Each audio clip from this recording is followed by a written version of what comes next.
And welcome to episode number 25 of the Final Whistle. I am Kyle. Pleased to be joined again with Mark. Mark is back. Mark, how are you, my I'm guy? back.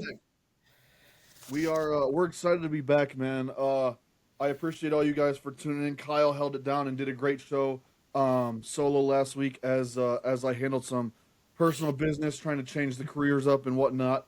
But not much about me.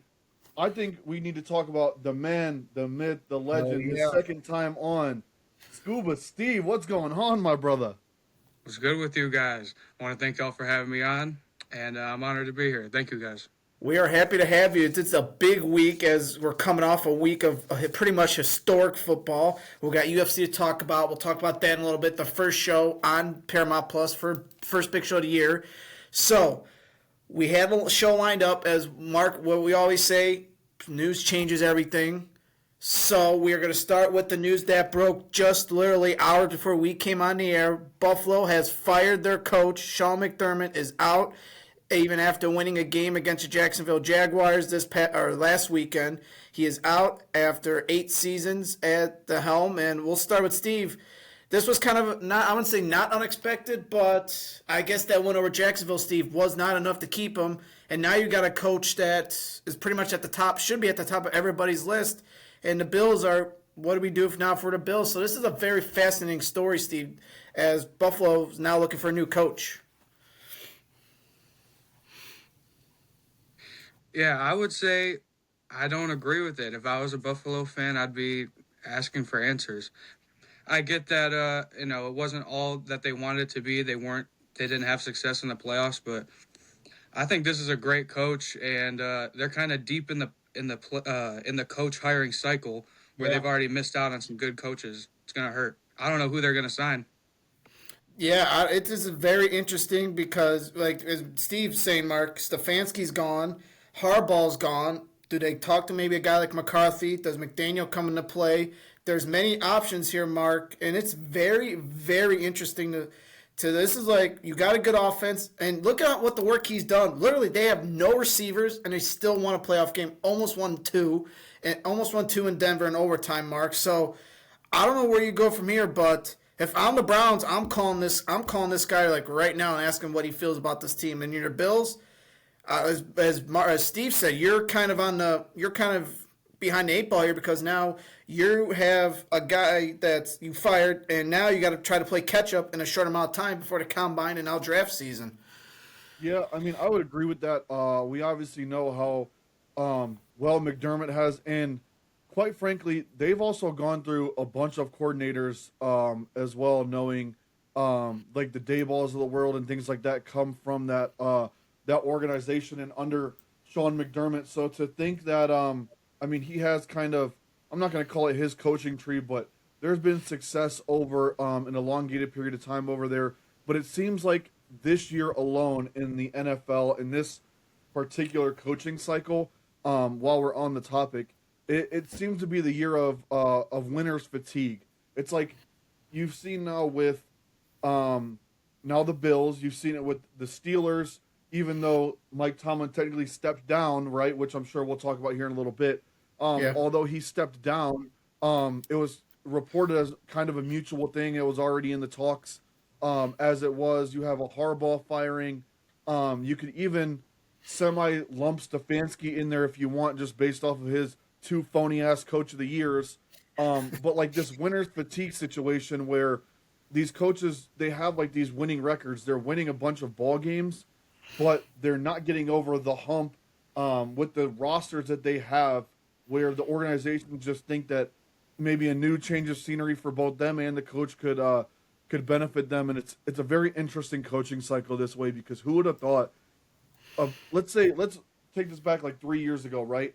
Who would have thought 3 years ago that you would have a coaching cycle where you have John Harbaugh, Mike McCarthy, because at the time I believe McCarthy was still on the Cowboys and had two straight winning seasons, and now Sean McDermott all out there basically on the block, and Mike Tomlin technically on the block, even though he says he's not coaching this year. Who would have thought that those vacancies would be there as opposed to some of the other places like Jacksonville, et cetera, et cetera. So very very interesting to see, and it's like the year of winner's fatigue.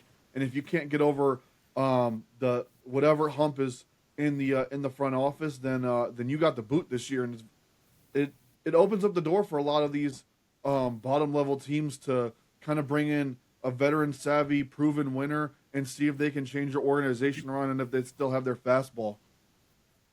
Yeah, and we go talk about players like Josh Allen, who's literally been with his career with the entire or his entire career with Buffalo. Steve, I'll turn to you on this. So it's going to be interesting. You got to think Allen's going to be in there helping pick this head coach. There's no way he's not because he literally he this was the Bills' year, and I know Steve and Mark we talked about separate occasions with different chats and all that, but this was the Bills' year. They had no KC.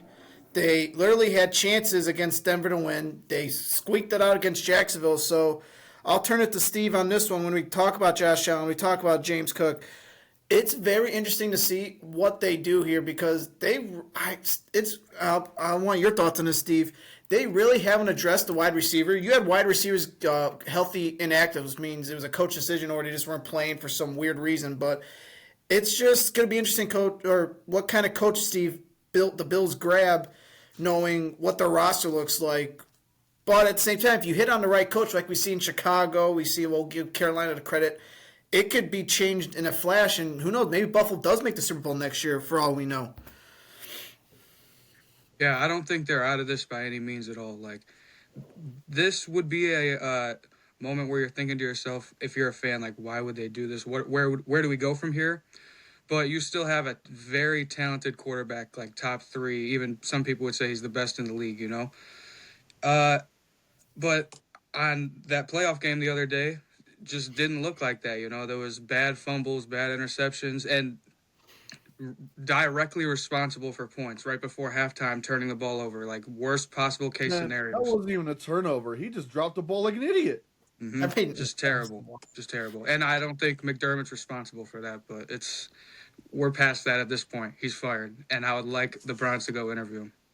I would, we're not going to try to talk about much coaching search today for Browns because it's really, I mean, we got names: Jim Schwartz, Mike McDaniel, the Jaguars OC guy. We'll actually we know our thoughts. We're going to get our thoughts as we get closer, as we probably won't know unless they fast track this. We're probably not going to know nothing until next week because they're waiting for the Rams coach. But unless they kind of move fast with this, then we might know by the end of the week. So I guarantee we won't know by the end of the show. Maybe we'll know, but he's got to be up there, Mark. He's got to be a coach the Browns you need to call. You just kick the tires on him. Just ask him what you want. If, hey, is this a fit for you? Do you want to come here? If he says yes, then we go. But if not, I get it. I just don't. At this point, if you're Browns, what do you got to lose? Leave every stone unturned. And I know, Mark, we talked about if Schwartz is the guy instead of McDermott and McDaniel. This is showing. I know we're turning to the Browns a little bit, but this is showing that Jimmy has a plan. It's probably clearing house at the end of the season. But I think you have to call McDermott. At least make him say no for what it's worth. I mean, yeah, I would agree. The only thing I hesitate on when it comes to McDermott and in our current in this podcast situation, being that we're all heavy Browns fans, the only thing I kind of hesitate on when it comes to them, and especially how I'm seeing the front office kind of play this game, is that McDermott is another defensive-minded coach, and they've already been pretty adamant that they want Schwartz to stay in the building. So that's the only kind of area in which I tend to kind of see it coming to a screeching halt because McDermott is known in Buffalo for that defense. Now, he allowed his defenses allow Josh Allen to make a whole lot of mistakes and develop his own way. Along with some of the OCs that he hired, he has traditionally brought great OCs with him, and we, all things reported, have been reported to be losing our OC, which, thank the Lord on that. I can't wait for that news to hit that Reese will be going to Atlanta because I don't really think he's very good in the NFL ranks as opposed to college ranks. But that's my only worry with McDermott is that you're kind of choosing between him or Schwartz, and they've already seemed to kind of take Schwartz's side on pretty much everyone, essentially telling all the head coaches, hey, if you want to come here, you're going to have to keep this guy or give us a validated reason as to why you're not and who you're going to bring in place of him. So that would be my only kind of obstacle I see on, at least the main obstacle on McDermott, as opposed to why would he want to come here after getting or having Josh Allen and a really, honestly, let's be honest, a really good run game and O line, which we don't have. Um, but I do agree. You have to make the phone call and you have to make him tell you no because he has the pedigree that he has, and who knows, maybe he would enjoy keeping Schwartz and just working with Schwartz. But at the same time, I tend to worry with the Browns that we're kind of down to a McDermott and the fellow from Jacksonville kind of left here. I know there were a lot of reports saying the guy from Jacksonville has basically blown everybody that he's interviewed away, including the Browns. And he's already gotten a second interview, but so is Schwartz and so is McDaniel. So the case and the jury is still out on all that. But I think he is definitely a coach where you have to call, and if he declines your call and throws you right to voicemail, you at least can say, hey, we tried to contact him, we would have gave him whatever he wanted or whatever the case may be, but you have to, you just have to. Yeah, have to make him say no. And why we have Steve here is before we move on to Mike Tomlin, as we talk about the Browns. Steve, who would your choice be as the next Browns head coach if you were AB making this hire in the next couple weeks? So for me, we got to change things offensively. Like the last 2 seasons, just been completely one of the worst in the league. So I'm okay with Udinsky because everyone's hyping him up. I mean, we're in a situation where we're not expected to be very good next year. Like we can afford to take him. If it doesn't work out, it's not the end of the world. It's not the end of the world. So I'd be cool with Udinsky or McDaniel. I think those are two nice offensive-minded guys, and I say Udinsky first just because of the way people are looking at him, the way people are talking about him, and he's 30 years old. If it works out, hopefully he could be the coach for a long, long time, but we'll see. Yeah, we'll get into this a little more as we get closer if he is the hire. But I don't know. I don't think I can take the unexperienced head coach. I would love a head coach. I would love a guy like McDaniel if he could get his own OC in there. Let's let him be the game manager. But I don't think. I don't know. I don't know if I would take McDaniel. But if we take Schwartz, as I told Mark, I think that means we're cleaning house at the end of the year if we don't make the playoffs or make it 500. So, Mark, I'll turn to you just in case they hire a coach before we come back on the air with you. Who is your pick before we get to Mike Tomlin and your thoughts on that? Or your thoughts on who the Browns picking? I've been kind of kicking it around. I am kind of stuck in between. I'm kind of with Steve on this one. I've kind of been this way for probably, I don't know, I'd say the last week or so. Originally, I really wanted a veteran coach and then bring in a young OC. But I think at this point in time, there's, outside of maybe Mike McCarthy, which they haven't even reached out to, so that's off the board here.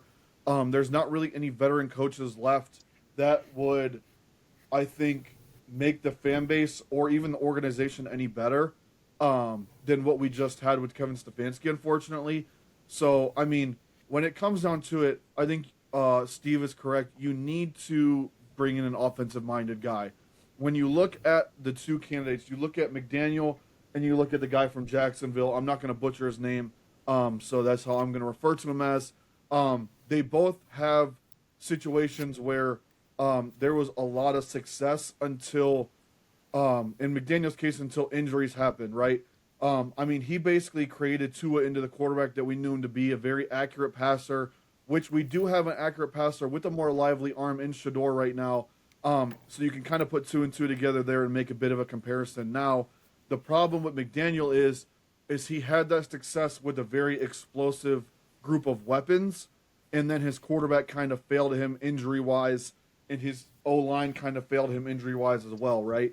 So he would be coming into a situation where he has probably a similar quarterback idea, but he doesn't have the weapons and the O-line to really use his expertise. Now, what I will say about McDaniel is, and it's kind of a homer type of a situation, but I do love a redemption story. Remember, he was here when Kyle Shanahan and those boys were here a while back. So I love the idea of a redemption story, him coming here and kind of figuring it out and reviving the Browns with Shador, with Watson, with whoever we end up with. Because let's be honest, I think if you bring in really either one of these two young guys, they're probably going to get more than just this year. And then when you look at the Jacksonville guy, I mean, he brought back Trevor Lawrence. He made Trevor Lawrence in the back half of this season what we all thought Trevor Lawrence was going to be years ago as the number one overall pick. Really, they shouldn't have even lost to Buffalo, and they were the hottest team in football for a while. Everyone has nothing but good things to say. I haven't heard a bad thing about him. Now, his inexperience is there, but you also understand that hiring him, you have Schwartz staying in the building, and he's probably going to be one of the highest paid coordinators that there maybe ever was in the NFL at this point right now to stay. So he has an ex-head coach as a leader, so I mean that helps as well. So I mean I think personally I would go with the Jacksonville OC and kind of start to work a 5-year, 3-year plan, whatever the case may be, where it would extend past what Andrew Berry has for you, and you allow this guy, this 30-year-old guy who has this crazy offensive mind, to draft and develop his offensive draft picks at the top of this draft.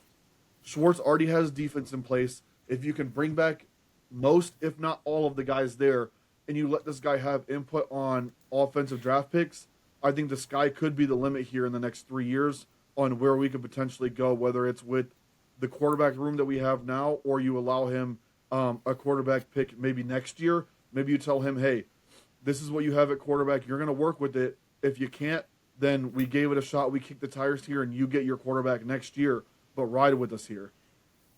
Yeah, so I'm going to go, as we talk about, Mark, you brought up the head coaching experience. I just think we need head coaching experience right now. We need an adult in the room. We need someone that knows just to calm everything down, to try to get the team back on track. Because with the not head coaching experience, I think it's going to come back to haunt us like it did with Stefanski. He just, even though he had two great years, he just couldn't put it together. It was either good year, bad year, good year, bad year, and he just couldn't put it together. So I'm going to say either just give me McDaniel. If it's not McDermott, we don't even go after McDermott. Just give me McDaniel. And McDaniel, just please pick your own OC. Please pick your own OC so that just manage the game. Don't worry about anything. Let Schwartz be the DC. And then if we're going, just pick Schwartz. Because I think, like I said, I think if it's Schwartz, he's gone after this year if we don't make the playoffs. AB's, unfortunately, it might come at the cost of losing Schwartz. But, hey, at least we could say we tried and we just go from there. So we'll be interesting to see. Maybe we'll have a coach by the time we come out next week, but if not, we're just going to keep going and see what happens. So we're going to switch gears really quick. We're going to do kind of a quick take. Mike Tomlin has stepped down as the Pittsburgh Steelers head coach. This news came last Tuesday right after the playoff game. And Steve, I'll turn back to you on this. This wasn't shocking, but definitely wasn't unexpected. So Steelers, and this is the coach that's been literally the coach of our Steelers through all three of our lifetime. He's literally been there since we were born, pretty much. That's how long he's been there with the longest tenured. So, Steve, I'll turn to you. Who would have thought 75% of the AFC North are looking for new coaches, and 2 long-term head coaches are out, and we are starting kind of like a whole new kind of era, if you will, in the AFC North. Yeah, at first, when the days were going by, I thought the Bengals were like goofy for not firing Zach Taylor. But now as time goes on, I don't know, the stability on offense might be nice for them. Like their defense is, whack, all out of order. But, with the offense they have and keeping their coaches around, maybe it'll work out well for them. With the Steelers and Ravens, that I just can't believe it, dude. Since probably like 2007, 2006, since I was 3 or 2 years old, those guys have been the coaches. And they've just been pretty much whooping us the entire time. And I'm glad to see that they are gone as a Browns fan. Like, it's just great to see. I think the Steelers might need to get used to a new standard because 19 or 18 straight winning seasons is, like, impossible. That'll make Tomlin one of the best of all time. And I feel like the Steelers are at a point where their roster right now is not it. Like, it is not strong like it once was. So I would even say, like, I feel like even some of the big reasons they're still making the playoffs is Tomlin. Because you got Aaron Rodgers out there the year before, Russell Wilson and Fields. Like, I don't think many other coaches are bringing this team to the playoffs. Yeah, and it's been very interesting, Mark. I'll turn to you as we'll go off what Steve said. How incredible is it that Tomlin did not have a losing record with the Steelers? Even their worst seasons, they were 500 or one game above 500. That is incredible. And we can hate the Steelers all we want, but you have to give credit where it's due. That he made a run, and one of the oldest teams in pretty much Pittsburgh history, they still made the playoffs, and with Rodgers and T.J. Watt and et cetera, et cetera. But you got to, and I know it sounds like he's going to take some time off to do some TV, or a year off before deciding if he wants to go TV or coaching, but credit where credit's due. He's going to be a Hall of Fame coach in 5 years. That's definitely on the table. That's definitely going to happen. It's incredible to just, how do you not have a losing record, which I think it's hard to believe, but that's kind of a coach he is, Mark. I mean, yeah, I agree. Now that the dust has kind of settled, obviously he's, at this point in time, as far as we know, he's a Steeler for life, so we'll hate him for life. But when you look at his body of work, I mean, to be in the NFL and be with one team for that amount of time, with the amount of roster turnover that that happens in the NFL, the amount of salary cap changes that he's went through as a coach, the amount of, I mean, think about it this way: he had Roethlisberger for as long as he did, with all of his injuries, all of whatever Ben had going on, whatever. He had great defenses that he tooled together time in and time out. For a while, I mean, and I hate to bring it up, but let's call a spade a spade. He was also one of those, like, he was getting kind of attacked for being one of the only black head coaches in the NFL, especially early on in his tenure. And why would the Steelers hire him, this and that. And all he did was really come in and win. He tooled together rosters time in and time out, especially the last couple of years. Let's be honest, since Cleveland had our little playoff run and our bit of taste of success in the last couple of years of Roethlisberger's career and on, I mean, he kind of had a makeshift roster and has an old defense that he's been working with time in and time out, and somehow, some way, he's willed his teams to win. And it's not like his years have had to come back where they're starting off 0-4, 0-5, whatever. Like, Right. they were starting off hot every single year. Like, they came out firing. Now, did they slip on the back end? Yeah, but that's kind of to be expected when you have a constant old roster that, I mean, these guys they have more gray hairs than, like, people's dads, and they're out there playing football still. Like, they're sitting there with oxygen max after every 3 plays, and somehow, some way, they're on the precipice of playoff berths. They're not under 500. They're fighting for the division every year. I mean, I think that goes to show you that the culture that he built and that he sustained throughout his tenure at Pittsburgh, and the fact that, let's be honest, he gets to say that he wasn't fired. Now, whether they asked him to step down or not is what is going to remain behind closed doors, and I think we'll never find that out because that's how Pittsburgh works. But he was never fired. He leaves on his own terms technically and still leaves with a playoff berth with the oldest team probably ever to be assembled. Like, he basically played fantasy football 5 years ago with this roster and somehow still made the playoffs. Like, I mean, it's insane to think the success he had. And now, and to Steve's point, I think he leaves the Steelers, and now they're kind of looking at where do we go from here. Their roster, again, is extremely old. It's already been reported Rodgers isn't coming back most likely to the Steelers. So you're looking at basically a full-on rebuild, and now they have to really look at who their next coach is going to be, because, I mean, again, now their fan base has to take a seat and think.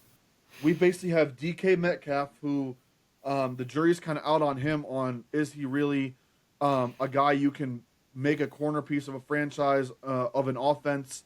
I mean, you have Gainwell, who looked really good this year, in Warren, but other than that, what do you really have on that roster outside of some names that were really big 5 years ago and a full-on rebuild to take on, where your fans who are, I think they don't realize how spoiled they are with their success. They have a rude awakening coming, and I'm not even talking about just their front office organization, but the fan base themselves. They're going to be in hell. Like, we have buddies in group chats and fantasy leagues, whatever, that I don't think really understand how big this is going to be, because they're so used to winning most of their games that, like, they're going to be where the Browns are if they're not careful. and they don't make the correct hire and the correct moves in the next coming weeks. I mean, look at their quarterbacks. They got Will Howard from Ohio State, and you got Mason Rudolph. So they're either if And I Rodgers love Will Howard. yeah, so either they're probably going to sign someone or they're going to trade for someone like a Mac Jones or somebody like that to kind of help lead the quarterback room because you're going to need somebody like that. They ain't going to go into this. There's no way. If I know the Steelers and we know Steelers, they ain't going into the with William Howard the starter. They're going to have somebody in there, Steve, that's gonna make the quarterback or make the room or make the room competitive. Head, yeah. Yeah, you're going to need another wide receiver or two because who knows if DK is going to be around. If they start losing, do they trade DK? That's going to be a thing we're going to discuss as we get closer to next season. And go off to Mark's point, Steve. How special, or not special, but how what's the word I'm looking for? Not special, but privileged they were to have these winning seasons. If they have a losing season next year, I do not think they're going to know what to do because they're going to be like, holy hell, we did not make the playoffs or have a winning season. They're going to be wishing Tomlin would come back and be very grateful for what they had before the 2026 season where they could be under 500 and out of the playoffs for the first time in a while, Steve. Yeah, if you talk to Steelers fans, you hear a lot of them, complaining and just like, we can't win past the first round. But like, dude, if you're like us, they don't know what it's like to not be in the first round all the time, every season. Once you're not there, you have no chance. Have more losses than wins. Right. It's terrible. It's rough. So they'll understand once, if it goes like this for them, if they're not making the playoffs every year, they'll understand it's not just Mike Tomlin carrying you every year. Now that roster is, Dookie. Yeah, old roster, so we'll see. So those are the two big stories we want to talk about this week to kind of, as they kind of broke these last days and actually literally hours. So we're going to move on to the NFL playoffs. What a week. What a week in the NFL playoff world. Besides one, all the other games were fantastic, and we're literally down to the wire pretty much. So we'll give the floor back to our guest, Steve. Steve, give us maybe a couple things that stood out to you this weekend that you observed from watching the NFL divisional round, where we are moving on to Championship Sunday come next weekend. Like you said, all these games were great. Most of them. I mean, there was one blowout, but we had like Rams versus Bears last night. Almost ended with calamity for the Rams. It was crazy. Texans versus Patriots was a turnover fest. Like every drive you were seeing, just people were turning it over left and right. It was crazy. It was nuts. It was Bills versus Broncos. Dude, all these games were close. All these games were good, and they had great endings. Unfortunately for the Broncos, they're out of a quarterback, and they're going to finish the year with Stidham. Stidham. Oh man, that is just wild. And this was an awesome. And who would have thought? And I think we thought the Bears. I mean, even though they lost, the Bears were dead. They were dead in the water. And who would have Caleb throw literally from the 50-yard line to score a touchdown to send it to overtime? That was incredible. And we always say in the show, to pour salt into the wound, that there's always our pulse on the wound as a Browns fan. You always are watching the Bears like how could that turn on was with a coach and a good quarterback and all that. And it was just wild to see, wild to think about. And I you know what? I've been thinking about this. We'll make our picks here in a little bit, Steve. I think the Rams, I think the Rams could do it. I doubted the Rams this past week, but if Seattle without their running back, is Darnold going to be hurt? I don't know. I like the Rams. We'll talk about that. I think their defense is going to help them get in there. The Patriots, I think this is the Patriots game to lose on Saturday or on Sunday because Denver does not have Bo Nix anymore. And what a freak incident that was for him to lose. Freak incident for him to lose or to get hurt on, literally on a kneel down. That was such a freak thing. So he's done with a broken ankle. The Seattle Seahawks, they could be a wagon, but I'm not surprised if the Rams win. If the Rams do win, but the Broncos, I think the Broncos are in trouble. They're going to have to rely on their defense. They're going to have to rely on that altitude, Steve, that are going to be very tough to pick out, or very tough to overcome Stidham or overcome the warpath in New England this Sunday. So, Mark, we'll turn it to you as you come back with us. What are some things that kind of stood out to you as we heard with Steve, and I kind of related to that Broncos could be in trouble. The Seattle could be a wagon. I think the Rams could win in Seattle. There's just a lot of storylines going into the championships weekend where that's why football's the greatest. We just don't know what's going to happen. Even when we think we do, we don't. Yeah, I mean, I would agree. Seattle did look like a wagon, but I kind of halt the brakes on them. I try not to, after Kyle, obviously you and I talked in a couple of different chats, and while in the moment, I think I'm going to call it an overreaction. I didn't even know if anybody could even come close to them, but at the same time, it'll be interesting to see because we see Stafford and how he plays. I mean, obviously he's going to throw the ball into harm's way a little bit every once in a while throughout a game, but at the same time, that offense is just going to be so hard to stop. Now, Seattle's defense is very, very good, but when does Darnold's injury also come back to haunt them? And does Darnold have the ability to, I'll say, stay the course, right? Because while I don't like to hate on a player too much, especially because I love, and I'm going to say shout out to Sam Darnold for his, I'll call it career resurgence, right? But at the same time, in the back of my head, I always think, when is he going to turn back into that Jets Sam Darnold where he kind of just turns into a pumpkin? Kind of similar to how Josh Allen did this past weekend. Similar to how C.J. Stroud had his struggles this weekend. A lot of these quarterbacks, they have this tendency to just turn into kind of pumpkins when the rubber meets the road, and when they've already shown it a couple times before, I don't know what happens to them. They go haywire, and that Rams defense, they're still a good defense, all things considered, and I mean they pulled a crazy one out over there in Chicago, and shout out to Caleb Williams. I know, Kyle, you were already alluding to it. Regardless of that last interception that he threw over in overtime, I think he's everything that you expected him to be as number one overall. It kind of took him a year or so to get his groove, but you saw time and time and time again this year, and then it happens again in the playoffs. He makes something spectacular out of nothing.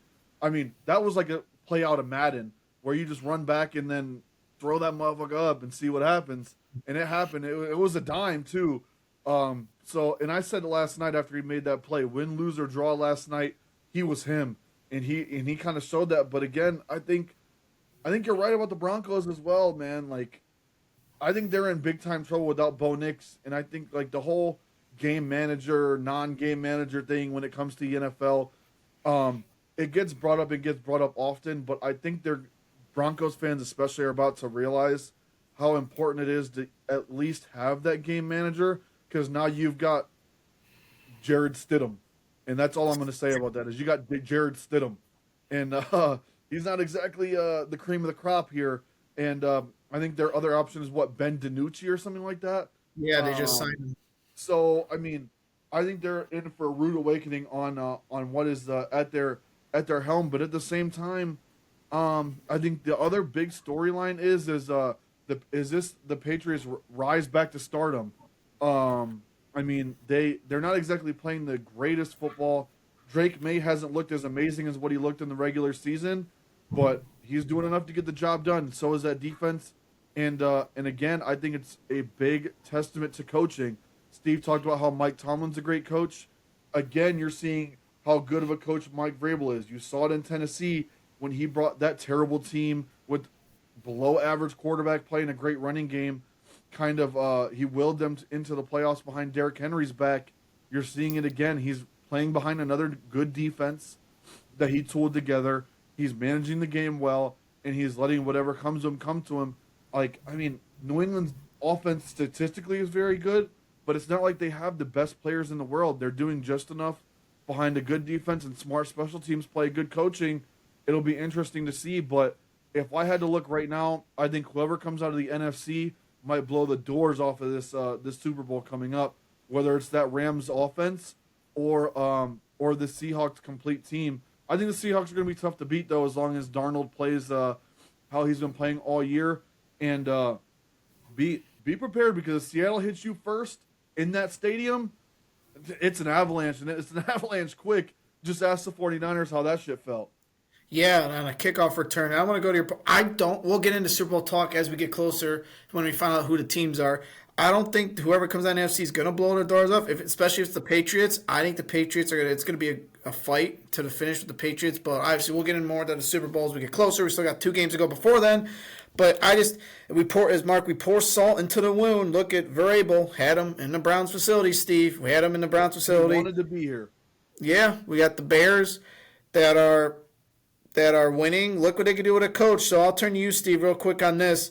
You see these teams, excelling with the right coach and the right players, and now you got the Browns who are literally hiring coaches that are off glorified our head coach and more offensive coordinators, and we're back to square one. And if not careful, we're back to this spot at the same time next year, knowing that AB failed us, and we are looking for a new GM and a new coach at the same time. Yeah, these ones hurt especially. Like, obviously, like, you could be like Belichick and Nick Saban were on the Browns. Yeah, but none of us were alive. Like, that doesn't matter. But when you're talking about, like, last season, we were terrible. We were terrible on offense. We were talking about getting rid of Stefanski and what we're going to do next. We had this man on the team, and we didn't make any moves, and we just let him walk. And now We didn't even he could be interview coach him. of the year. Nope. Yes. Now he could be coach of the year. Now he could possibly win a ring. And I mean, it's not like I don't like the guy at all. I would love that guy on the Browns, but once again, it's another mistake we make. Yeah, so it's be very interesting. Since we're talking about football, let's do the picks for the week because I know we don't want to mix them up. So we got 2 games to decide the Super Bowl. We're gonna start 3 o'clock CBS Sunday. The Patriots and the Broncos. Steve, who are you taking to win the AFC and go to Santa Clara, and why? Gotta go with the Patriots. I think this week there'll be, the better weather conditions than last week. Not as many fumbles. Their run game can probably be established better. And, we know what's up with the Broncos and their injuries. If they win this, I think you got to build a statue of Sean Payton. That'd be insane. Yeah, and we'll talk. We got an interesting topic. I know Alex, our friend Steve, brought up. I'll bring that up in a minute. But Mark, who you taking and why? Yeah, I'm with Steve here. I think if Bo Nix never would have broke his ankle on that final play, which I still find extremely, extremely crazy, what a turn of events there. But if Bo Nix plays this game, I think my pick is different, or at least I have more to think about. I think at this point in time, with the Broncos quarterback situation, I just don't see really a way they can win unless their defense literally scores all of their points and holds the Patriots to nothing. I think the Patriots roll. I think they look better than they even did last week. And I mean, their quarterback has yet another playoff game under his belt.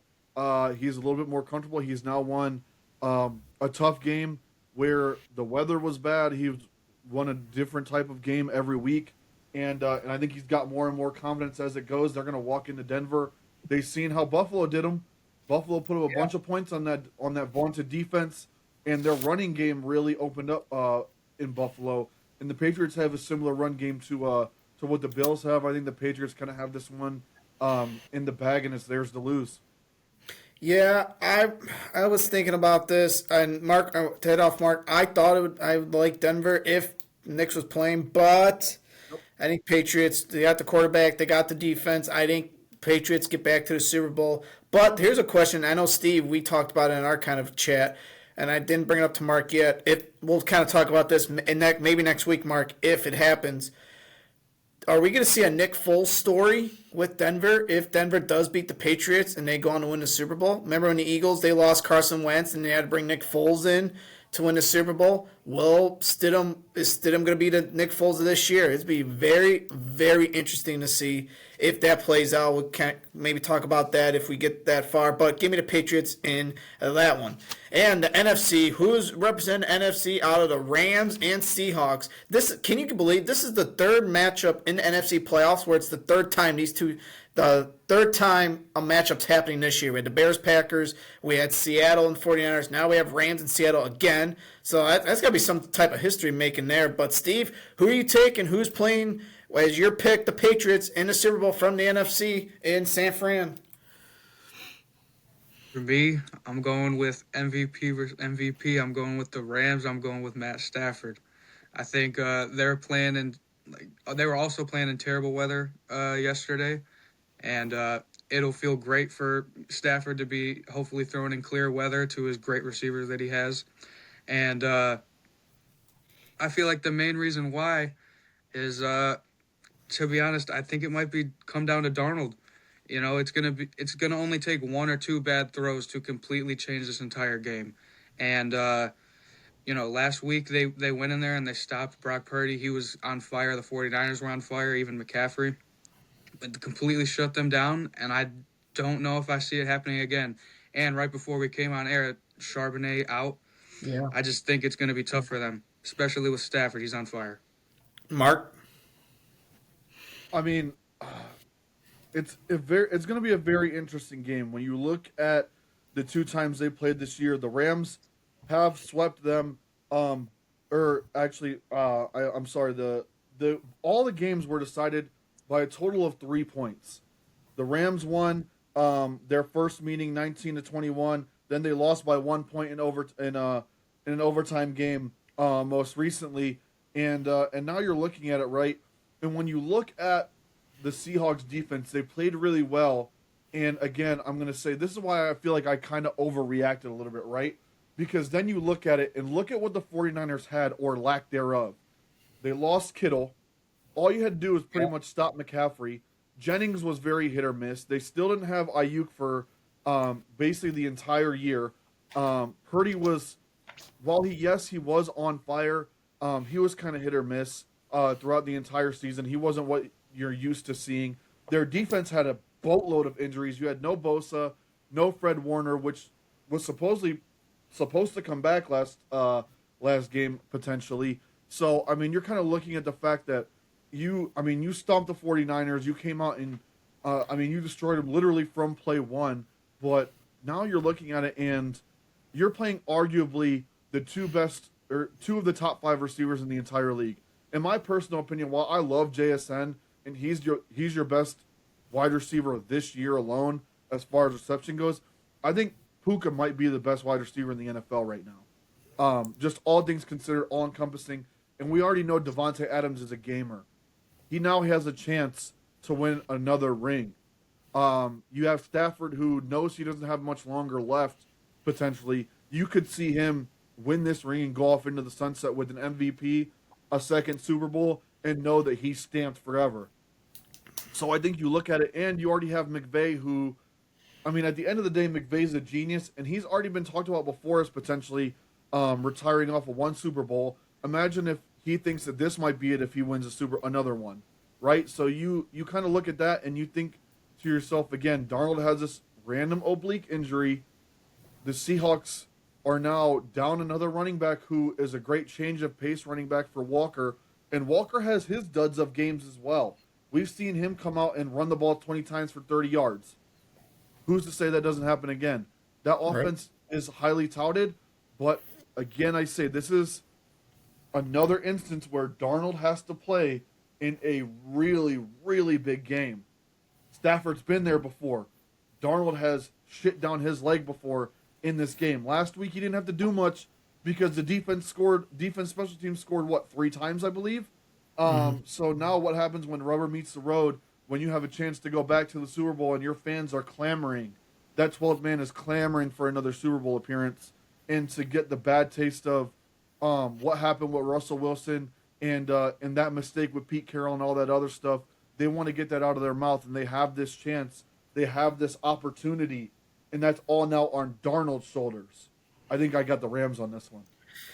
Yeah, I was thinking Seattle. Seattle has a great defense, and they can put up points if they're not careful. But Charbonnet being out, you got to rely on Walker, who just had a big monster game. Can he reciprocate and do it again? I don't know. I picked against the Rams last week. I don't know. This is tough, but I think I'm going Rams. I think I'm going Rams close. Oh, God. Well, Seahawks just won.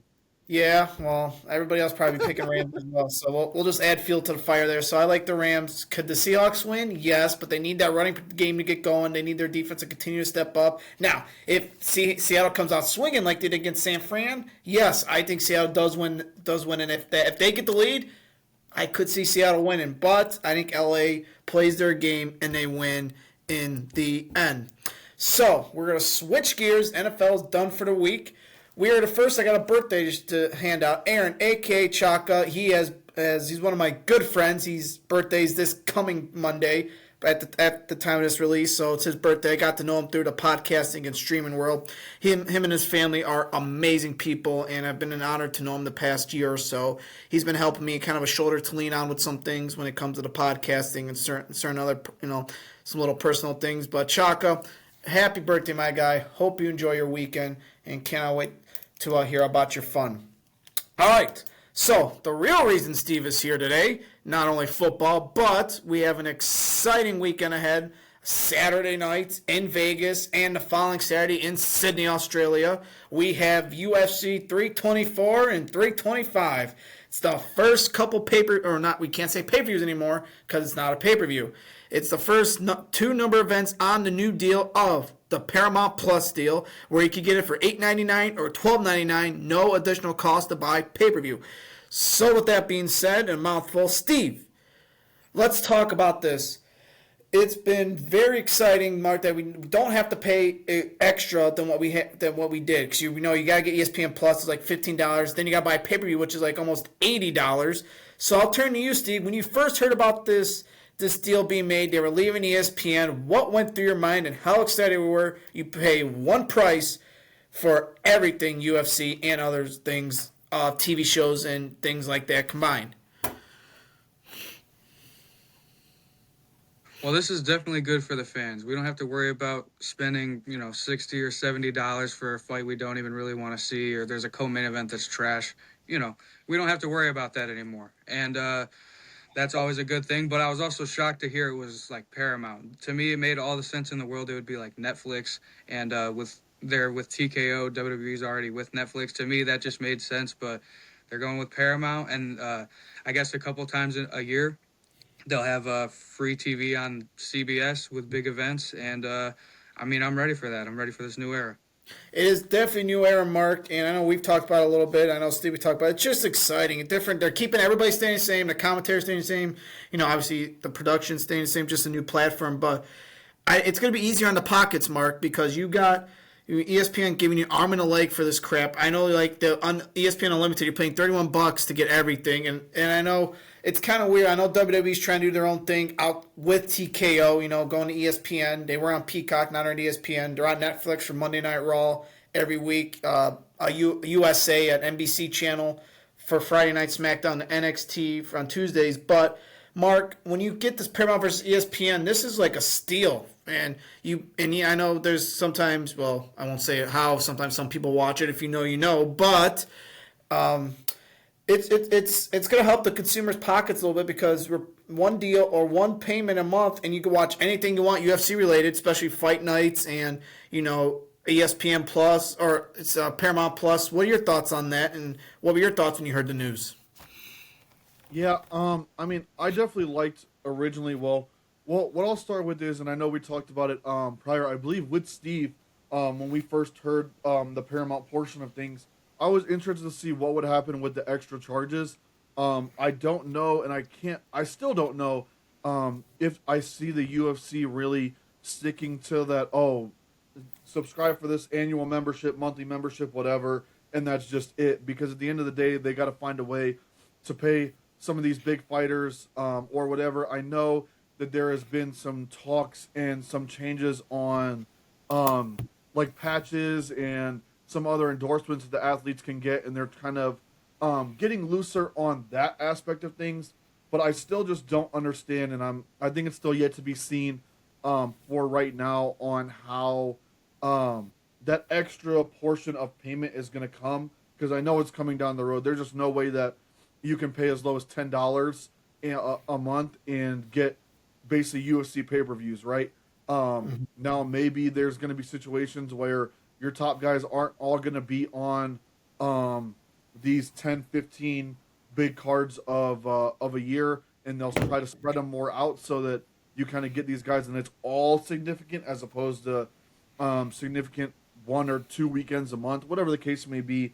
Because you kind of, and I know we're going to talk about it here in a minute, but you look at this opening Paramount Plus card, and I mean, top to bottom, it's a pretty banger of a card if you ask me. There's a bunch of fights you want to see that you're waiting to see, and it'll be remain to be seen how they continue to build cards moving forward. I do think I agree with the fact that as of right now, how it sits for the consumer aspect of things, not only is it great for the consumers, I think it's great for the company as well because you won't see as many copyright situations, stealing situations, which they were already dealing with and having to crack down because it is so cheap. You can pay $10 one month, cancel it the next month if the fights are ass, and go back and forth from there. So I kind of see that as, I guess, a win-win for the UFC and for the consumers. As of right now, I think it's still subject to change, but I do like the format as it sits. I agree with Steve, though. It was interesting that Paramount was the one that they went with. I guess at that point, money talks, and Paramount needs a reason to subscribe to their platform because, quite honestly, I think a lot of people only really had it if you either got kids or you were getting it from like your cell phone service for free, and then you just canceled it when you were done, or you didn't realize that they kept on going, and you were just paying that $10 a month on accident. But it'll be interesting to see. Now you have a reason to go to Paramount Plus, and we'll see how they do this weekend because I think you're looking at a large bandwidth for their platform, and if they can handle it and handle it well, they've had the time to do it. They've had the time to figure it out, and if it goes off without a hitch, or maybe even better than what ESPN Plus was giving, then there's no real flaws to it at this moment. But that'll be remain to be seen as we move forward. Yeah, I was at when Mark was talking. I was looking at the prices for it. It's still $8.99 for everything, so it's kind of interesting. And I do want to know though. This is kind of interesting, Steve. We did kind of talk. It's kind of weird as we go. We'll move on. As it's good for the consumers, but what is the difference? I want to know the difference. Maybe this was an ESPN call, but the new Paramount Plus, you're starting at 9 o'clock now, which is I think is great because you're not staying up to 1 or 2 in the morning to wait for the main event. You're now maybe 11:30, 12 o'clock. I think I'm gonna like the 9 o'clock starts. Now, I know like this weekend, me and Steve have fantasy dinner, so we got to figure out instead of having that extra hour, now we're pretty much gonna run right into the pay per views, or I keep calling it pay per view. It's gonna take a minute, but to the events, so we have to scramble to try to find a place to watch it. But I think I'm gonna like the start time, Steve. So I'll turn you 9 o'clock compared to 10, 1 hour difference. I think it's going to help the viewers a little bit. Maybe you increase viewers a little more. You'll still have, even in Vegas or wherever else, you still have kind of a couple hours to party it up after. So the 9 o'clock, it's going to be a real hit. And as your consumer, as you're saying, thank you, Dana. I do want to know who made that call on the 10 o'clock. Why is it all of a sudden 9? Was it ESPN, Steve? Was it CBS making it, or Turner, whatever, making a call? But you got to roll. You got to roll it then. And I think a fresh new start, a fresh new time, it's going to work well. Yeah, I'm not too sure who makes the call. I'd say maybe Paramount, because if they want to have stuff on CBS and like live TV, they would want to have it at a more normal time and not have the fights ending at like 1 a.m. and stuff. But yeah, I think this is another good thing for the fans. Like, let's say some of my friends, some of my family that may not be into it as much as me, they're not trying to stay up till 2 a.m. to see one fight that they want. Right. They'll go to bed at 11 and call it a night. They don't care. So I think this is good. And but yeah, the only problem is like if you're busy on Saturdays, you have 1 hour, shaved off. You got to go watch the fights, if you love them that much. But I think it's good for the fans. You get to go to bed a little earlier, which is always important. And this is just another good move by them. Yeah, and I know, Mark, sometimes we'd be watching and we'd be trying to fight to keep our eyes open when we were waiting until 11:30 for the main event, 12 o'clock, especially there's 2 title fights, which is luckily not happening this pay-per-view because of a fight that got canceled. But it's be very interesting as I'll get to you, Mark. That I like it, but at the same time, as I've been saying, it sucks. Like you go right away, so you're trying to get something done, but then you have to hurry up and watch a fight, which maybe they try going back and forth. Maybe once every couple times they'll do a 10 o'clock to kind of help, or 9 o'clock depending on where they're at. I don't think they announced the time for where Sydney's at, but I think they always do like 10 o'clock at night in Sydney. I think regardless of or if it's Sydney or whatever, compared to like Abu Dhabi or Saudi Arabia. But the time slots I think are huge, Mark, and I think it might help the consumption for even new viewers as we get going with this new deal. Yeah, I would agree, and I'm kind of with Steve on that one as well.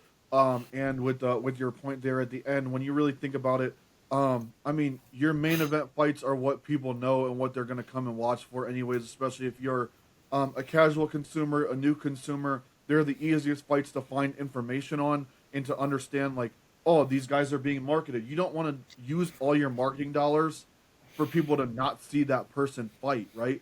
So, I mean, for those of us on Eastern time, which could be potentially a lot of their viewers, I'm not sure, and maybe that's why they made that call, is because there is a lot of people on the East Coast that do have that trouble where, I mean, there's times where the main event, you're getting into round two and it's 1 a.m. already. I mean, for people that, like, for instance, our buddy Sean, or like you, Kyle, or myself, either you wake up early or you might have worked the night before, took the day off, you're up early, or you had to stay up all night for working a night shift, whatever. It's almost impossible to stay up until 2 a.m. To watch whatever fights you want. Or if the card is just not good, you don't mind falling asleep, and then you miss the one fight you wanted at the very end because it was so trash that you tried to stay up and you just couldn't, right? So I think it is going to be good for not only new consumption, but for some of the people that are on the really on the East Coast or Central Time Zone, where they have the opportunity where, yeah, you might miss some of those real early fights that maybe you don't really care about. So that hurts those type of fighters. But at the same time, you get to see the fights that you really want to see, that you're really tuning in to see at a reasonable time, at more of a time where you would be watching your NFL, your things like that, where it's just more natural for you to be up and be watching a sporting event as opposed to trying to slam 5 energy drinks in a 4-hour time span so that you can watch all your favorite fighters, you can watch your bets win or lose, whatever the case may be. I think it's a good move by them, and quite honestly, at the end of the day, I think it helps when you're in Vegas as a UFC promotion as well, because now those people can leave those places and go right either into the after parties or right back to the casinos, spend whatever money they won or lost on those bets, and they have more time to party, do their thing, and you probably get a bit more consumption in the after slots of those fights as well. Your post fight pressers, things like that as well. People are going to be able to tune into those more as opposed to having to watch on TikTok or YouTube or whatever the case may be, trying to figure out, oh, what did they say? Who did they call out? Whatever the case may be. You'll have more after fight consumption as well, which I think also helps the UFC build more things leading up to different, whatever you want to call it, pay-per-views, whatever they're going to be called now, different events. You'll have more opportunities to use stuff like that for promotion as well, in my opinion. Yeah, and it's very good promotion. Plus, you know, you got a lot of NFL people watching this these next couple of weeks. So you're going to be like, oh, okay, there's an UFC being. I know they were promoting the hell out of it this past Saturday when they were playing the Broncos Bills game. And the time, I think it's good. It's a great deal, and you're to get local TV, or not local, but big like CBS, as Steve mentioned. This is when you get the CBS. I think they said they were going to do it for the White House card in June. I'm not sure if they're going to go through with that, but I think you got the ESPN never did, unless it was a fight night or prelims, they never did a fight on ESPN, their big channels, which I think probably hurt them a little bit because you could have had all these people that watch ESPN, Steve, that could watch, oh, you know, that's a cool fight, give them it for free. Now CBS is like, you know what, we're going to up the ante. Yes, get Paramount Plus, but for a big event once or twice a year, you're going to get it on CBS for free. You don't have to worry about, you know, finding it on your phone or downloading the app. And I think this is going to work. I think this is going to work out. Now, in a couple months, we could be like, oh, this is the worst thing that's ever happened for UFC. As we know, WWE, they're kind of with TKO and their deals, it's kind of not working out from here and there. But at the same time, Steve, Paramount's winning right now. CBS, you get that for free. You might even get more viewers than what you did with ESPN. Yeah, it was a bad move from ESPN to, you know, not really air any of the content that they're paying like a lot of money for. And also, just think about this: ESPN is absolutely crazy if they think even though I love the UFC, I ain't paying $80 every month for fights. That's ridiculous. I'll go click on some Russian stream and watch it, and it's gonna be terrible. It's gonna lag the whole time, but I would rather do that than pay $80 every month. ESPN, you're tripping for that. Yeah, I agree, and they're making you pay with the bundle. They got the WWE deal, as I know Steve watch from time to time. they put in a bundle. You got to pay $31 a month just to have the ESPN Plus, the WWE, and that's where they really get you. And it's going to be very interesting. And I think the scheduling wise is going to work too. This is very interesting as they have two numbered. We're calling them numbered events. That's the big shows compared to Fight Night. They have a back to back. I know that's probably just a one time thing because they haven't fought since what, like early December. I think that was the last Fight Night. I think it's the last time they had a fight, actually. And so they're going to be rearing to go. And I like that. This is going to be an interesting back-to-back with scheduling, Mark. This is where you're full throttle, pedal to the metal. This is how you start off the era right. Back-to-back numbered events. And, hey, we're all here for it, Mark. Yeah, I agree. I think it's a very good strategic move by the UFC because by now you've basically gone through an entire situation where the college football playoff and the NFL playoffs have been going on for roughly 2 months now. So people kind of, I'll be honest, let's call a spade a spade. People that enjoy other sports pretty much forgot about the UFC for the past 2 months, right? Understanding that they were switching platforms, they had to do whatever they needed to do to get the interface over to Paramount Plus, everything else. You really start to forget about the UFC when it's not on. I completely forgot about it until outside of the fact that we run this podcast, right? So, without us being the type of people that we are, I would have forgot about it completely. So now you got 2 numbered events. You got a bunch of star power coming out right out the gate. That's a good call by Paramount by kind of forcing the UFC's hand there because it also gets a bunch of people to flow into Paramount right away, having the certain people that they do have on these fight cards. But also, again, it makes the UFC kind of come back with a bang and make it just notable again, because at the end of the day, now you're coming back at the tail end of the college football playoff, which ends tonight at the time of this recording. You only have this next weekend and then the Super Bowl for the NFL, so you're kind of coming right back into relevance as there's not really big time sports outside of the NBA happening, and nobody really watches the NBA until playoffs happen. Unless you're an NBA fanatic anyways, or you're crazy bettors like some of us out there where you're trying to win money off the NBA. You're not really watching the NBA a lot. So now all of a sudden the UFC is back into a prime spot here starting this weekend where they can kind of recapture the sports world and have it in the palm of their hands on Paramount. Yeah, and off your point, Mark, this is what gets us through the summer pretty much. We're waiting for football to come back. We're waiting for sports to come back. This is the summer. What's I'm looking for? Let's go face the summer, if you will, because you got baseball, but this is like a Saturday night hanging with your friends. This is what you look forward to: a big UFC fight, a big event, and you know it's going to happen in June with the UFC going to the White House. We cannot wait for that. But so this is what happens when you get through the summer, long summer months, waiting for training camp football to start. This is what you have, and we are very blessed to have it and be able to watch it.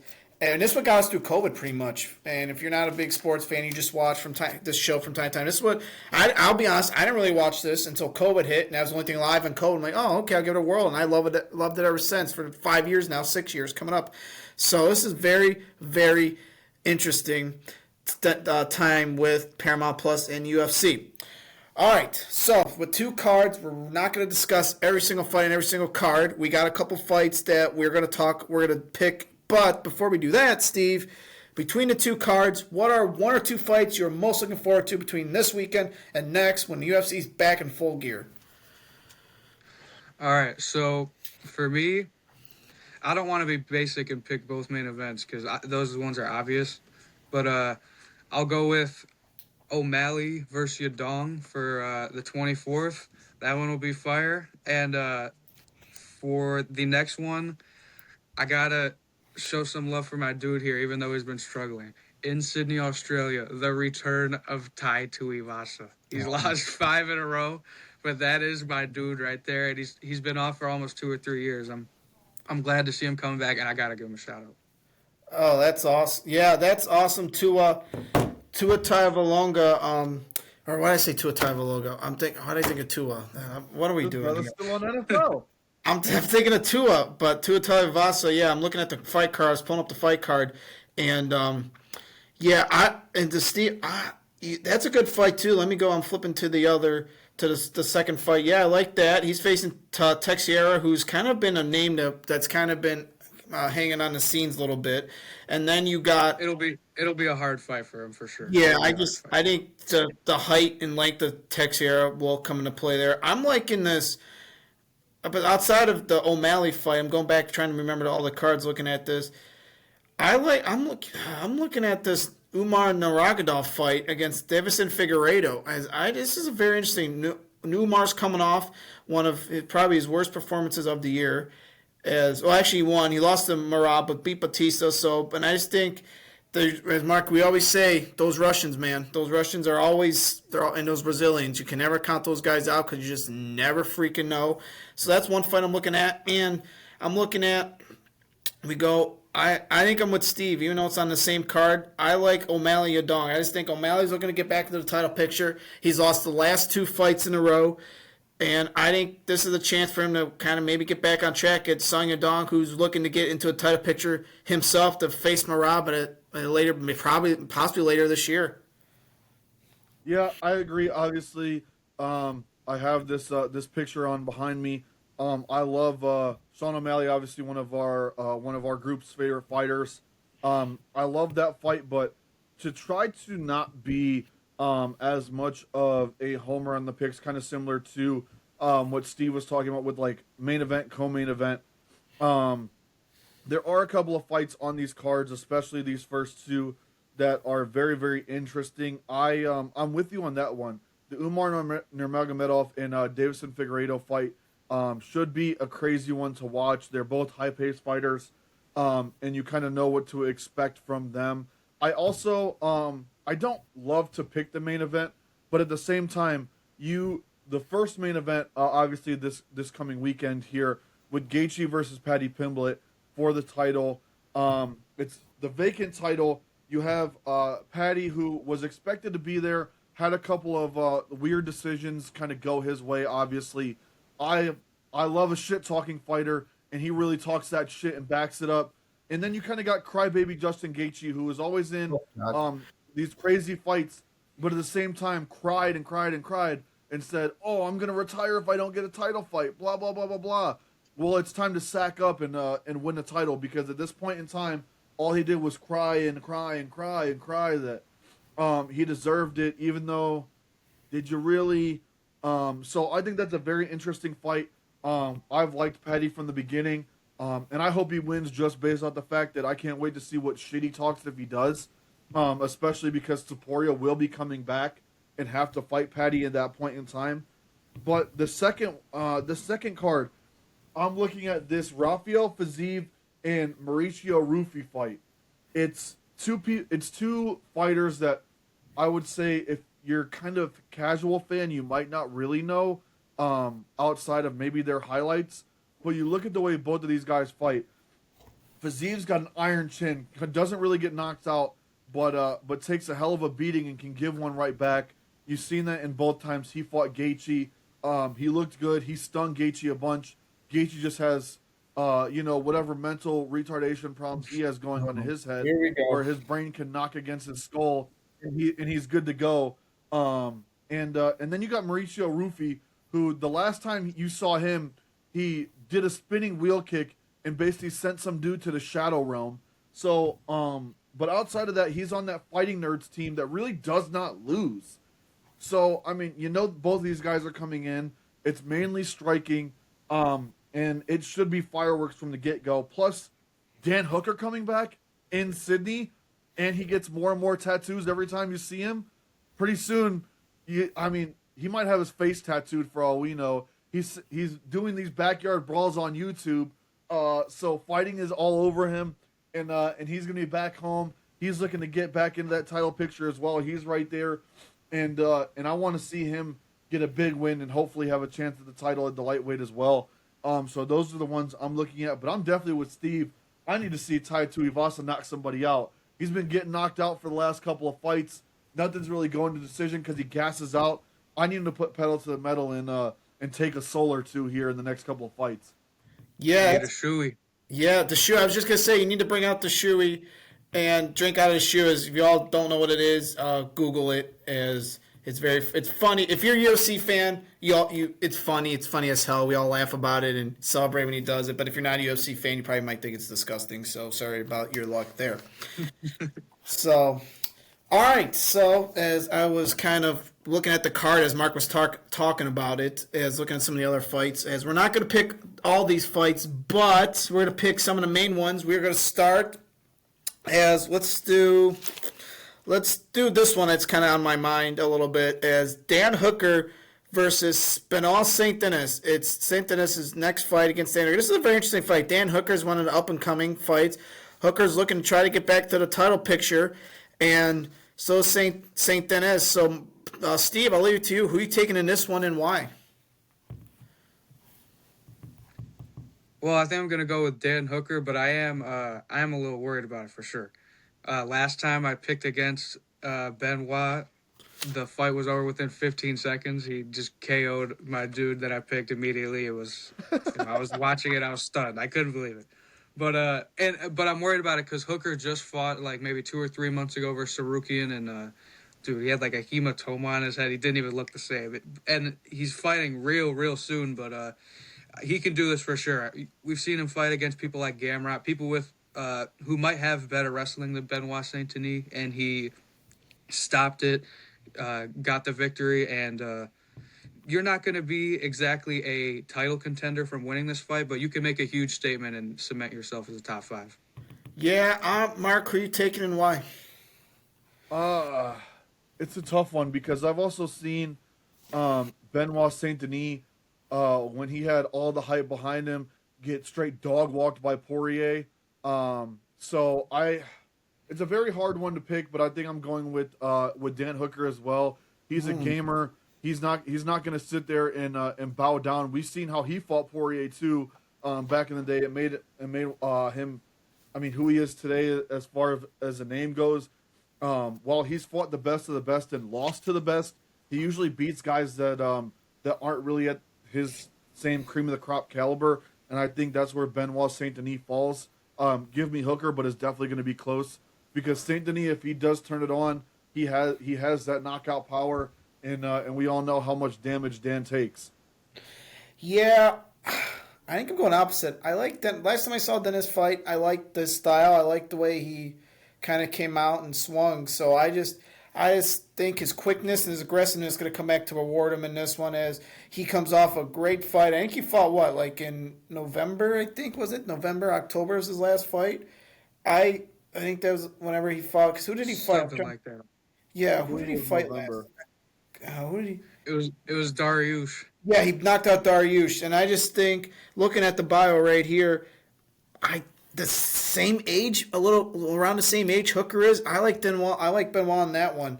I just think age is going to be a factor. He's going to be quick, so give me Benoit in that one. And I'll be on the island by myself. Every time I'm on the island by myself, it always sits. I mean, Mark was on the island by himself when he picked Hawaii, but that's another story for another day. So we're going to move on here. Let's wrap up that card. We're going to do the main event of that one. Alexander Volkanovski versus Diego Lopez 2. The last time we saw Lopez, he got his ass kicked, surprisingly, against Volk.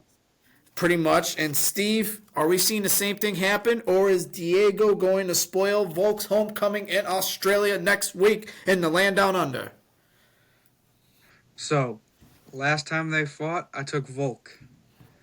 This time, I'm taking Lopez. Okay. Even though it's at home, I know that Volkanovski is better in a lot of areas. Like, he's going to be better, probably, like, he's stronger, probably better IQ, better gas tank. But where it matters is I think Lopez could be better at knocking him out or making him tap if it comes down to it. Like, if he hurt him and then followed him down to the ground real quick, I could see Lopez finishing the fight. And, if he does that, you're going to see the Australian fans want to riot. You're going to see him freaking out. But I think Lopez goes for the finish. I think he's going to get it. That's interesting. I liked Lopez last fight. I don't know how he got his ass kicked the way he did against Bulk.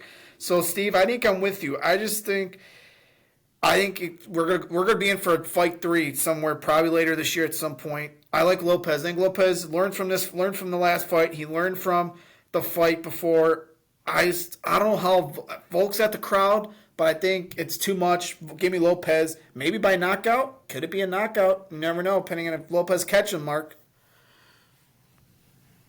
Yeah, I hate to pick against Volk because he's just so good, but at the same time, he's getting up there. He's also lost a couple of fights here and there, and I think Lopez comes into this one more prepared.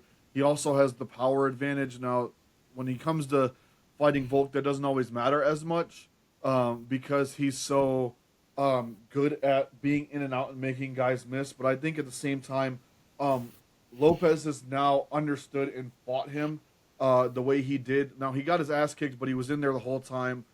He stung Volk a couple of times, and Volk even admitted to it. And I think now that he's understood and kind of taken that fight the way he has, I think he has a better chance. He comes in with a better game plan, and he has the youth on his side. Where I think you could see the end of Volk after this fight, after kind of everything that's gone on, the way his career's kind of panned out, and kind of where his family situation is. He said that he could go a long time, but he also doesn't know how much longer he's going to be in this game. I think this could be his send off at home. And that's going to be a storyline that'll become something to kind of be of note. I think Lopez kind of wins this one. I don't know how exactly he's going to do it, but I just get the feeling he's going to do it. Yeah, I like. Yeah, so that's in Australia. The Land Down Under next Saturday, 31st. As we know, Sean likes the theme song for our buddy. Sean likes the Land Down Under theme song, so that's the only reason probably why Sean will root for him. But so we're gonna pick this coming week's card. We got our three fights we're gonna kind of focus on. Let's start with Umar Nurmagomedov versus Davison Figueiredo. Steve, does Figueiredo have a shot in hell against this, or is it going to be Nurmagomedov gaining momentum once again and getting back into the title picture? Well, I'm taking Umar. I think Figueiredo has a slight chance. He's really, really good, but these Russians, as you were saying earlier, they're different. They barely ever lose. But this fight here, I think if Umar wins in the fashion that he usually does, usually it's a little boring but dominating. I think he could probably secure a title shot here, unless later in the night O'Malley or Yadong make an even bigger statement. Umar would be probably like something like 20-1 if he won, and I think he should be fighting Jan next if he won. Mark? I am going with Umar as well. I think at this point in time, this is starting to be that area for Figueiredo where the size difference is going to matter. Umar is a big ass dude for that weight class, and he is one of the only ones to give Marab problems prior to Peter Yan. In what Jan did, I also think Umar has the camp and the motivation to get back and kind of understand that it's about that time for him to secure this UFC title. I think he dominates Figueiredo on this one, and to Steve's point, secures a title fight. I go Umar, and I'd say within a round and a half. Yeah, I'm going Umar. I just think he's going to be too much for Figueiredo. I think Figueiredo's time, I wouldn't say done, but I just think at the same time I think Umar's going to make a statement and get back into the title picture. So, we're to go O'Malley versus Yadong. This is now the co-main after the first fight of Kayla Harris and Amanda Nunes got called off, or Kayla Harrison, because of a fight, or because of Harrison injury. I'm going to go, Steve. This is tough. This is really tough choice. I like both. I don't even know who's favored, so I don't even know who would be the underdog. I don't know, Steve. I think. I don't be. Can this be a draw? I don't think it'll be a draw, but I think I'm going Yadong. I think Yadong's just the speed's gonna catch up to O'Malley, and I can see O'Malley winning, but I think Yadong wants it more, and I'm going with Yadong to get it done. Steve. I'll be going with the opposite of you. I'll go with O'Malley, but I think it could go all the way down to decision. It could be, other than the main event with Gaethje, and it could be the fight of the night, Yeah. And I'm saying Umar would probably get the title shot, but if O'Malley or Yadong make a big statement like a knockout, like a flash knockout, crazy, then they should win it over Umar. Like they should earn the title shot over Umar. I'm taking O'Malley because he's going to be longer with reach, and I don't know if he's faster or more powerful because Yadong is real good, but he's fought way more like competition. He's fought straight champions in his last couple fights, and I think he's going to appreciate a 3-round fight this time. I'm going O'Malley. O'Malley, Mark? I'm going O'Malley as well. I think when it comes down to it, not only am I biased because he's one of my, if not the favorite fighter of mine, but at the same time, I think when he really needs a win, outside of basically what happened with Merab, and when people are starting to doubt him, he comes out in a spectacular way and finds a way to really knock dudes out. And I think he also, like, you haven't heard much shit talk from him. You haven't heard much like trolling from him. He looked better against Merab this last time. I know he still got fucked up, but at the same time, it seems like he's really locking into the sport. He has that championship pedigree behind him as well. He's beaten really good guys outside of that Merab fight, and I just think when it comes to Yadong, while he's fought really good guys as well, I don't know that he's fought a striker like this that's as long as O'Malley as O'Malley is, and at the same time, when you start talking about if I can't get into the title picture, I'm going to be done. I don't always take it as you're ready to retire. I feel like he's now putting that pressure on himself. Like, this is my time to get back to it because I know who is at the top and I whooped his ass once. I got the decision once. I split his fucking head open once. And now I'm looking to really close that chapter because people question it. I got O'Malley by knockout. Wow, knockout. That's bold, but this is a tough That fight. little Asian head's going to go bouncing off the canvas. Oh, okay. That's just tough.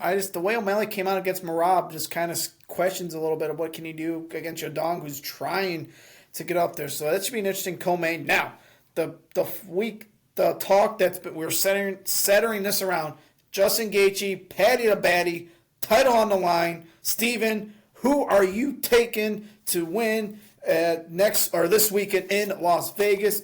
The Paddy the Baddy or Justin Gaethje?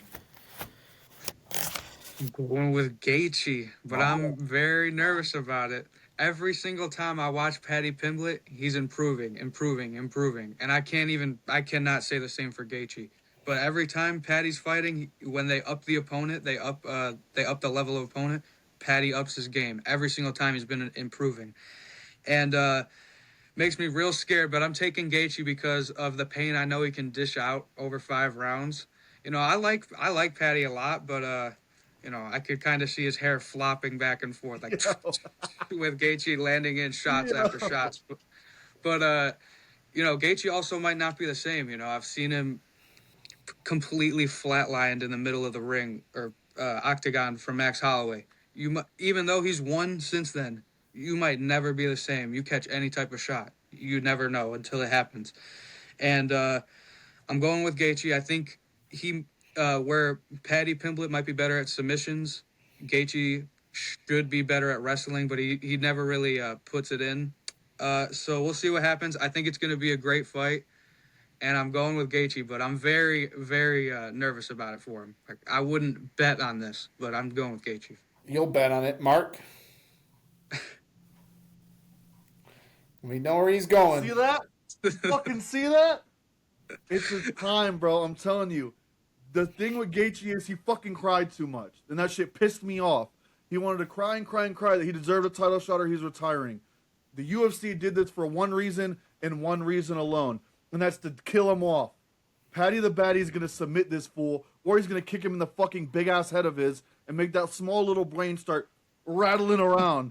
He's going to sleep one way or the other. Paddy gets a title shot. This is what the UFC wants. Always remember, the UFC is going to get what they want one way or the other, and they want Paddy and Topuria to fight.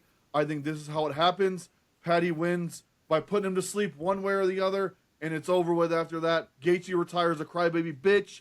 He never wins a title, and he's out of here. Paddy's going to win the title somehow, some way. He's going to throw some hand sanitizer at Topuria again. Paddy the Baddy for the win. As we got a little visitor joining Mark as for the fight. All right, lad. All right, lad. As the crowd, the crowd's be rocking and roaring when Patty does make his entrance. Steve, I She's think got you're on Patty the. too.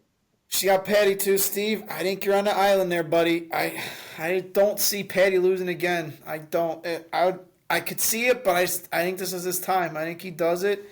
I think could this be? I think this is a knockout. I'm gonna say O'Malley's fight's a knockout. I think this is a knockout. I think he knocks him out somehow, some way, maybe in the third, fourth round. But I think the knockout gets done, and we have Patty the Baddy standing as the champ. As the champ, so this will be very interesting. I will say though, Steve does make the good point that Gaethje not only dishes a lot of damage, you hear everybody that he fights say the guy just hits like a fucking truck. So that's the one thing that I will say does make me nervous about my guy Patty. I've been rocking with him since he joined the UFC, but at the same time, I also do worry that, I mean, I don't know that he's ever like he's been hit pretty hard, but he's always saying somehow, some way that that the guys that really hit him hard, that stumble him, whatever the case may be, that they don't actually hit that hard. So I'll be interested to see when Gaethje throws that first truck-like hit, when he just throws his full body, his full force into it all, what really is going to happen and how Petty takes it, because we have seen him kind of get rattled around, get almost slept, and Gaethje has that hard strength, man, where he gets hit and he doesn't care because he's already got so much CTE in his brain. His brain doesn't realize what the hell's going on. So at the same time, Gaethje can take a lot of damage and keep it pushing. So I think that ends up being the factor. I'm hoping he can rattle that little ass brain around and end this one so that he can raise the title and call out that little Spanish. What did he call him in that press conference? A Spanish sausage, a chorizo. Yeah, sausage. Yeah, the chorizo. A sausage, a mushroom. I need him to call out the chorizo again, man. So that's what I'm hoping for. It's going to be a wild weekend. We got UFC Saturday, NFL Championship Sunday on Sunday, of course. So this is going to be a wild weekend. We are excited to deep dive into all of it. Steve, you have been amazing. We got your second show on here. How does it feel? Feels good. I want to thank you guys again for having me on. Glad that I'm able to come here and talk to you guys. Thank you. We enjoy it, and Steve is going to be back for when the UFC White House event happens. I think late June, early July. So that's when Steve will be back to kind of break it down since it's a special occasion, and then probably later in the year as well for No Chafe. They make it a numbered event. But he's the UFC expert, man. We got to have him on as much as we can. Hell yeah, as long as, we're going to bring back our other guests and some new guests coming up. So Steve's our UFC insider and correspondent, so he's going to be back for the UFC in June when we get to the White House. So, with that being said, 26 in the books. Mark, we got some football to watch, and I know Steve will be watching too, some college football tonight from time to time. So, Miami, Indiana tonight. We are, as Mark, I know it's going to be. So we know he's picking Indiana. I picked Indiana last week's show. So Steve, I know you don't really watch college football, but if you had to pick, you taking Indiana or Miami? Gotta go Indiana. I know all about Mendoza. There you go. So we're all Indiana across the board. We'll wrap up the college football season probably next week. We'll have another guest in February to wrap up the entire landscape of college football. We'll bring it to you when we do, but we'll be back next week. I'm sure. Maybe we'll have some coaching news to talk about when we get there. If not, I'm sure. We hope we'll have some coaching news by the time we come back with you next Wednesday on the show or whenever you're watching it. So, for that being said, I am Kyle. He is Mark. He is Steve. Enjoy a weekend of fights and football. We'll see you next Wednesday for another edition of The Final Whistle. Goodbye. Football. Whew, we did it.